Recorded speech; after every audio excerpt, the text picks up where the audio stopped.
नमस्कार, आप देख रहे हैं अपना बिहार। मैं हूं आपके साथ विभा उपाध्याय। बुलेटिन में सबसे पहले खबर गोपालगंज से, जहां पर उत्पाद विभाग की टीम ने लग्जरी कार से 3 करोड़ रुपए कैश बरामद किए हैं। कार में तहखाना बनाकर कैश लखनऊ से सिल्लीगुड़ी ले जाया जा रहा था। गोपालगंज पुलिस ने कुचायकोट थाना क्षेत्र के बलथरी चेक पोस्ट पर गाड़ी की जांच के दौरान कैश को बरामद किया है और 2 लोगों को इस दौरान गिरफ्तार भी किया गया। एक्सक्लूसिव तस्वीरें आप अपने टीवी स्क्रीन पर देख पा रहे होंगे, जहां पर लग्जरी कार से ये भारी रकम बरामद की गई।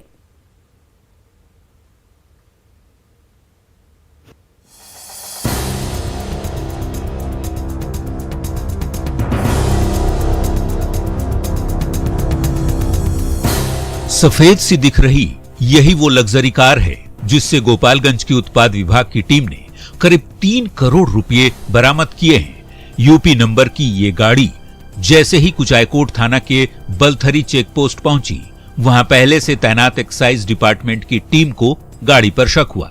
शराबबंदी के दौर में अधिकारियों को सीमावर्ती राज्यों के चेक पोस्ट से गुजरने वाली सभी गाड़ियों की तलाशी का सख्त निर्देश है।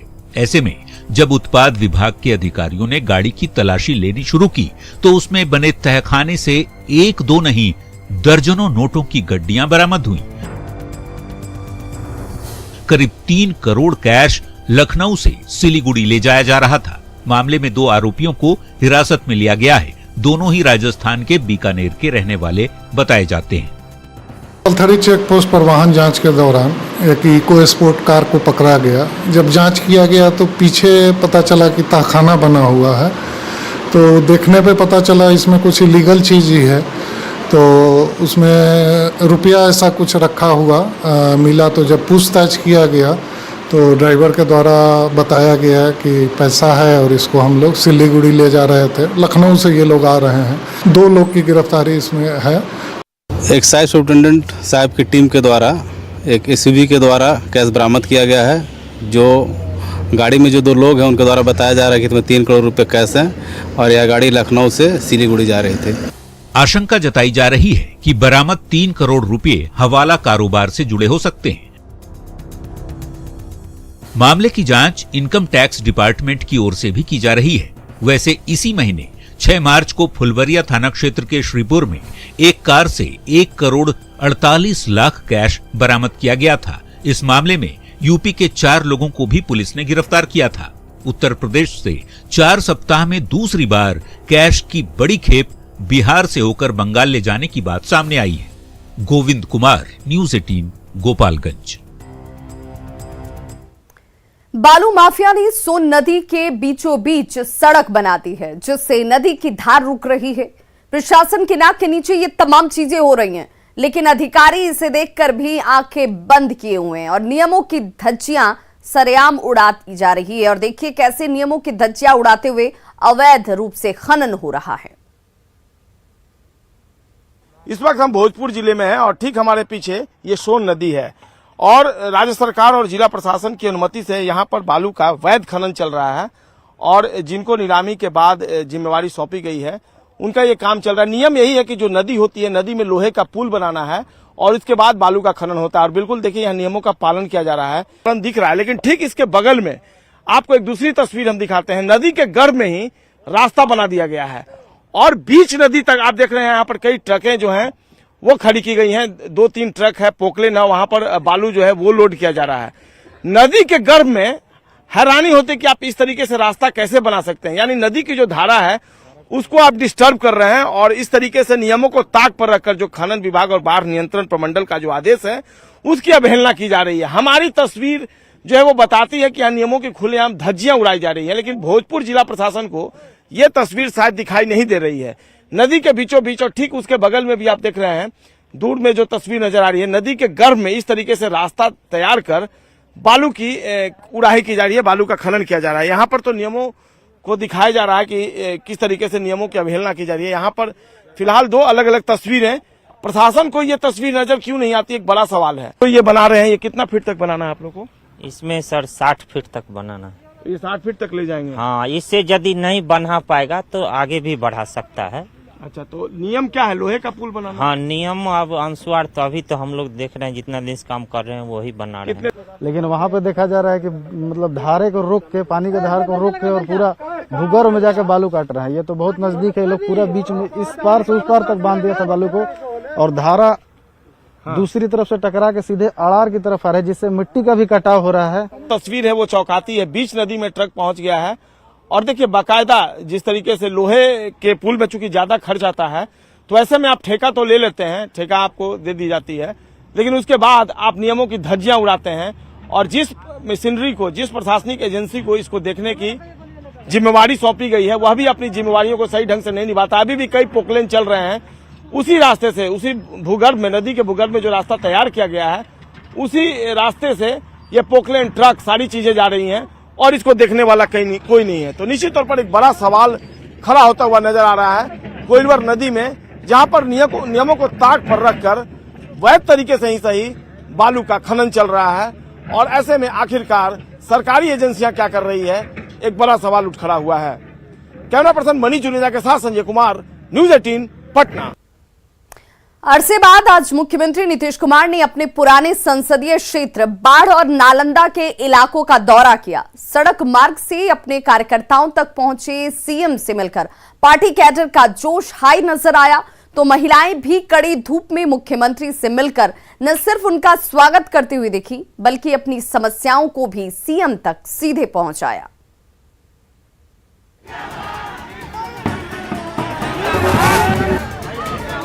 बिहार के मुख्यमंत्री नीतीश कुमार अपने पुराने संसदीय क्षेत्र बाढ़ और नालंदा के दौरे पर रहे।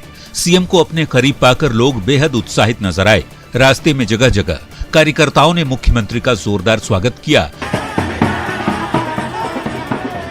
तो सीएम भी अपनी गाड़ी से उतरकर लोगों से गर्मजोशी से मिलते दिखे।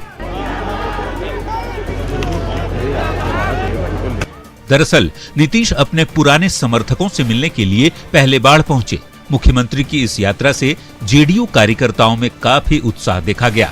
नीतीश को अपने बीच पाकर समर्थकों का जोश गर्मी के मौसम में भी हाई था। नीतीश जब दनियावा पहुंचे तो समर्थकों का उत्साह देखते ही बन रहा था। सीएम ने भी किसी को निराश नहीं किया और सभी का अभिवादन स्वीकार किया। मुस्कुराहट, और मुख्यमंत्री ने कई बार कहा है कि जब वो पुराने संसदीय क्षेत्र बाढ़ में जाते हैं तो उनका जो लगाव है वो, और कई लोग ऐसे जो सेल्फी भी ले रहे हैं मुख्यमंत्री के साथ, और मुख्यमंत्री भी सेल्फी ले रहे हैं। काफी पुरानी यादें सर जुड़ गई है इस क्षेत्र से। हाँ, अरे हमारा तो पुराना एरिया है तो जानते भी। सर बीच बीच कितना मिस करते हैं सर बाढ़ अपना अगल बगल तो आते जाते रहते ही, इतना लोगों से मिलने का नहीं ना हुआ है। और कई सर कुछ लोग बहुत डिमांड कर रहे हैं सर। स्वाभाविक ना है तो ठीक है भाई, आए हैं काहे के लिए, इसलिए ना है कि सबका प्रॉब्लम जाने। मुख्यमंत्री पूरे गर्मजोशी से अपने कार्यकर्ताओं और समर्थकों से मिले। जाहिर तौर पर मुख्यमंत्री को अपनों के बीच पाकर लोग भी उत्साहित थे। अब जरा ये तस्वीर भी देख लीजिए। बख्तियारपुर में एनएच किनारे खड़ी महिलाओं को देख फौरन सीएम अपनी गाड़ी से उतरकर उनसे मुलाकात की और लोगों की समस्याएं भी सुनी। कड़ी धूप में मुख्यमंत्री का इंतजार कर रहे लोगों को सीएम ने निराश नहीं किया।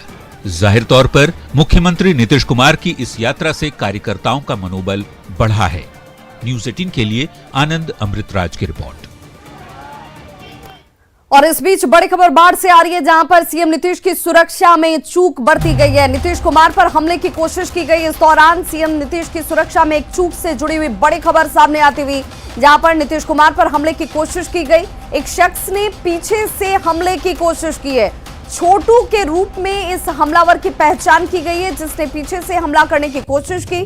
बख्तियारपुर का रहने वाला बताया जा रहा है छोटू, जिसने पीछे से मुख्यमंत्री नीतीश कुमार के ऊपर हमला करने की कोशिश की। और देखिए आपके सामने इस वक्त टीवी स्क्रीन पर तस्वीर भी हमलावर के सोने और चांदी की दुकान बताई जा रही है। प्रतिमा पर माला चढ़ाने के दौरान हमले की कोशिश इस शख्स की तरफ से की जाती है। पुलिस ने आरोपी को फिलहाल हिरासत में ले लिया है। और एक बार फिर से देखिए कैसे ये शख्स दौड़ता हुआ उस प्रतिमा तक पहुंच जाता है, जहां पर मुख्यमंत्री नीतीश कुमार की तरफ से माल्यार्पण किया जाना था। हालांकि सुरक्षा में तैनात यहां पर जो कर्मी हैं, इस शख्स को अब अपने कब्जे में ले लिया गया और पूछताछ की जा रही है। इससे जुड़ी हर अपडेट आप तक हम आगे भी पहुंचाएंगे। बीजेपी ने मुकेश सहनी पर इस्तीफे का दबाव बढ़ा दिया है। प्रदेश बीजेपी अध्यक्ष डॉक्टर संजय जायसवाल ने मत्स्यजीवी समाज के नेताओं के साथ मुकेश सहनी पर जोरदार हमला बोला। संजय जायसवाल ने कहा कि मुकेश सहनी के मंत्री रहते हुए मछुआरा समाज को सबसे ज्यादा नुकसान पहुंचाया गया है और इस पर बीजेपी ने संज्ञान लिया है और कार्रवाई जरूर होगी। पूरे मत्स्यजीवी समाज के लिए जितना नुकसान मंत्री ने आज के कैबिनेट मंत्री ने किया उतना कभी मत्स्यजीवी समाज का नुकसान नहीं हुआ था। पशुपालन और मत्स्यजीवी कैबिनेट मंत्री को देना था, अगर वह आज तक एक साजिश के तहत नहीं दिए हैं, क्योंकि उनसे बेचारे ये गरीब मछुआरे जो मंत्री हैं इनसे कोई भी आर्थिक लाभ उनको नहीं हो सकता और इसीलिए एक साजिश के तहत मंत्री पद समाप्त करके यह पूरे कार्यकारिणी बना करके एक अफसर को उसका मालिक बनाना कहीं ना कहीं मत्स्यजीवी समाज के प्रति बहुत बड़ी साजिश है और इस पर भारतीय जनता पार्टी संज्ञान में ले चुकी है और निश्चित तौर पर इसका निर्णय करेगी। बिहार में सख्त तौर पर शराबबंदी लागू की गई है। खुद मुख्यमंत्री नीतीश कुमार लगातार लोगों को नशे की लत से बचने की सलाह देते हैं, लेकिन शराब का कहर थमने का नाम नहीं ले रहा। भागलपुर में फिर 2 दिनों में 3 लोगों की मौत शराब के सेवन से हो चुकी है और सवाल शासन और प्रशासन से लेकर तमाम तंत्र पर अब एक बार फिर से उठ खड़े हुए हैं, क्योंकि इसी साल जहरीली शराब ने 70 से ज्यादा जिंदगियां ली ली।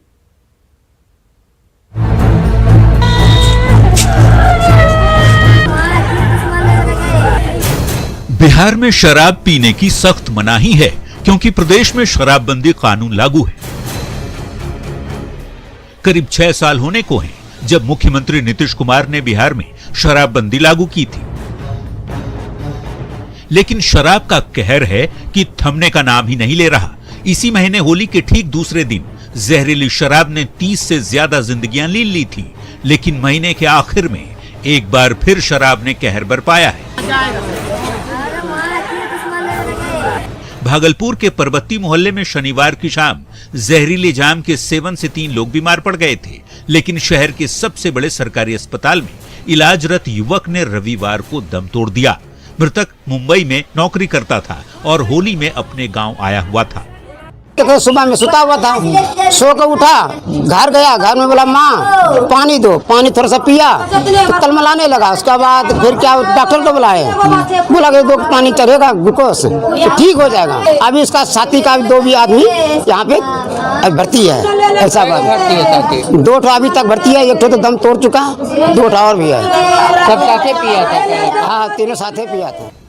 जबकि शनिवार को ही भागलपुर के लोदीपुर थाना क्षेत्र के चौधरीडीह में 2 लोगों की मौत शराब पीने से हो गई थी। दोनों मृतक चचेरे भाई थे। मौत से ठीक पहले सुबोध ने शराब पीने की बात स्वीकार कर ली थी, लेकिन पुलिस इन मौतों को शराब से हुई मौत नहीं बता रही। हम आपको मृतक सुबोध का वो बयान सुनाते हैं जो उसने मौत के ठीक पहले कहा था।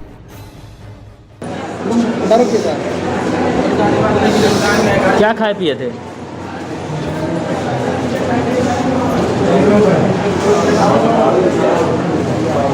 खाए पिए थे? क्या चीज? दारू पी थी। कब? कल। आखिर शराबबंदी वाले बिहार में शराब का कहर कब थमेगा, ये सवाल इसलिए भी क्योंकि इसी साल के आंकड़े बेहद खतरनाक हैं। 21 मार्च 2022 भागलपुर में 17 लोगों की मौत। 20 मार्च 2022 बांका में 12 लोगों की मौत।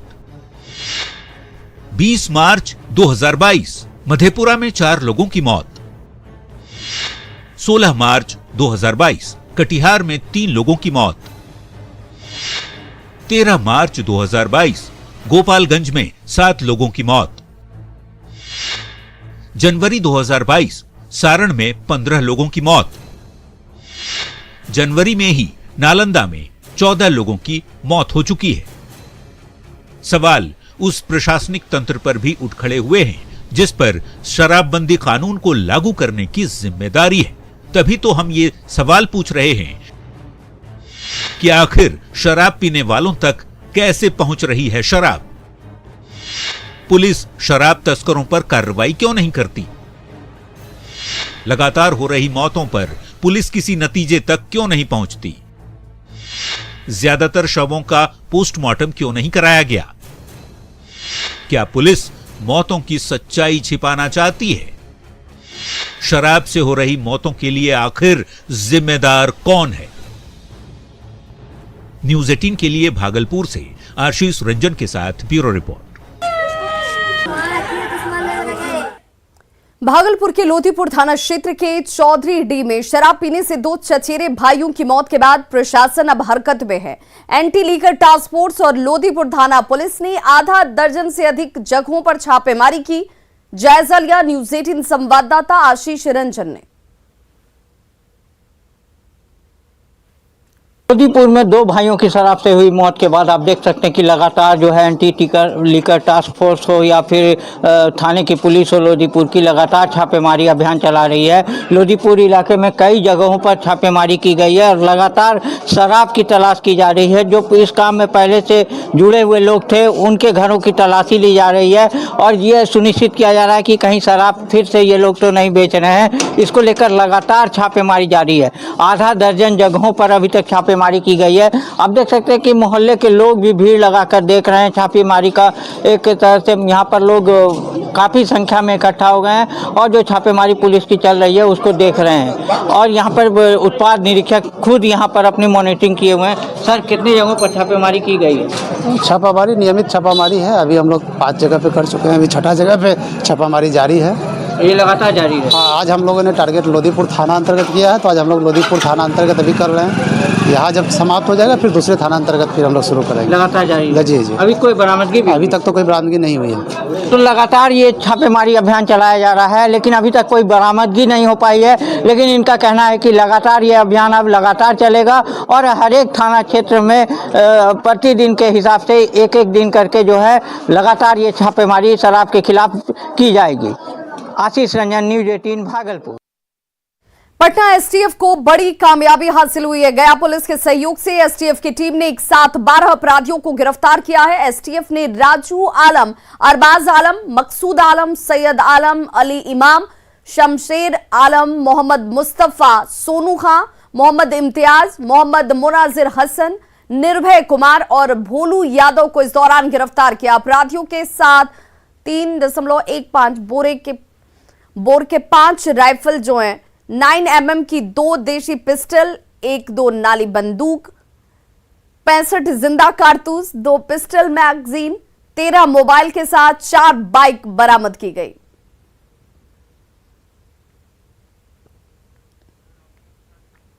बिहार विधानसभा अध्यक्ष विजय सिन्हा दिल्ली दौरे पर हैं। विजय सिन्हा राष्ट्रीय अध्यक्ष जेपी नड्डा से उनके आवास पर मुलाकात को लेकर पहुंचे हुए हैं और इसके पहले उन्होंने आज बीजेपी के बिहार प्रभारी भूपेंद्र यादव से भी मुलाकात की थी।